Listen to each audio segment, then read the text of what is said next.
Ladies, here's an idea to make masks. We're going to start with a pattern that is 9 by 7. I've just made mine out of a piece of construction paper. And I have 2 pieces of elastic cut to 7 inches. So I just used a ruler just to do both of those. I have 100% cotton that's cut from my pattern 9 by 7. And I have a piece of flannel that is cut 9 by 7. Then I have a pipe cleaner. I'm going to bend that in half, and I will show you where that goes. So I have my pipe cleaner bent in half, and I have my fabric, and my iron is right here beside me ready to go. I'm going to take my fabric, bend it down, just iron that. Do the same for the other piece, and then we're going to do a zigzag stitch.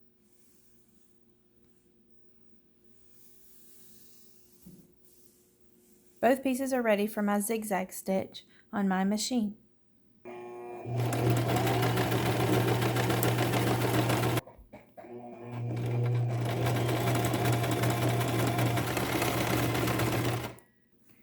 Now that I have both my pieces zigzag stitch, I'm going to take my pipe cleaner and I'm putting it in my front 100% cotton piece. Now that I've inserted my pipe cleaner in my little piece, I'm going to put right sides together for my fabric. With right sides together, I'm going to begin sewing the top right hand side. I'm placing my elastic in. I will sew over and back stitch over my elastic as I go. Okay, we're going to stitch down. Remember that elastic is on the inside. Our right sides are together. We're going to stitch. We have back stitched over the elastic and we're going to go down the side.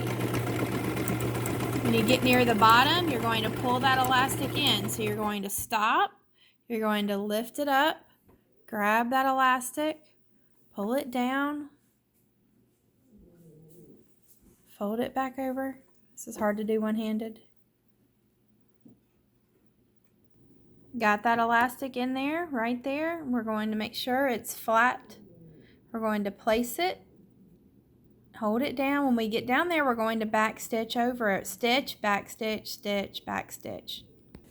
Now we're going to, the needle is in it, we're going to pivot. Make sure that needle is in there.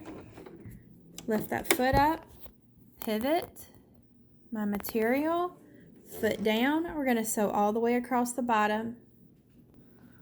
We're down to the other end. We're going to lift up our foot. We're going to twist our material. Remember, we need to put our other piece of elastic in. So we're going to lift this up and we're going to insert our elastic down here at the bottom. So our elastic's in place and we're going to stitch, remembering to back stitch over that elastic. We don't want it to move. So we're going to stitch and we're going to back stitch. Getting up to the top, I stop, I reach inside, I grab my elastic, making sure it's flat. I'm going to pull that around right here to the tip top edge. And we're going to stitch and, of course, remember to back stitch. Okay, so we have our little mask and we're going to turn it right side out. So we have it turned right side out with our elastic on the side. I have my iron. I'm going to iron it. Make sure you've pulled out all the corners as well before. I'll work on this corner a little bit more just to pull it all the way out. We're going to iron it and then we'll put our pleats in. So I've ironed it, and now to do my pleats, I'm going to, you can use a ruler to do this, or I just estimate. I'm going to pleat there and also on the other side, and then I'm going to come down a little bit more. Of course, I'm going to go all the way across with this. So I'm going to make 3. So there's number 2, sorry. There's number 1, and then I'm going to pinch one more time. I'll show you in just a second. So I'm ironing my pleats in place. I have 3 pleats. Ironing, getting ready to sew straight down. So I'm just sewing straight down over my pleats, sewing them in place. Now we're doing the other side. Now I have my completed mask and I just cut off any strings and it's ready to go. I have the room for the little filter in the middle. Thanks so much for making these for our frontline workers. It makes a difference. God bless.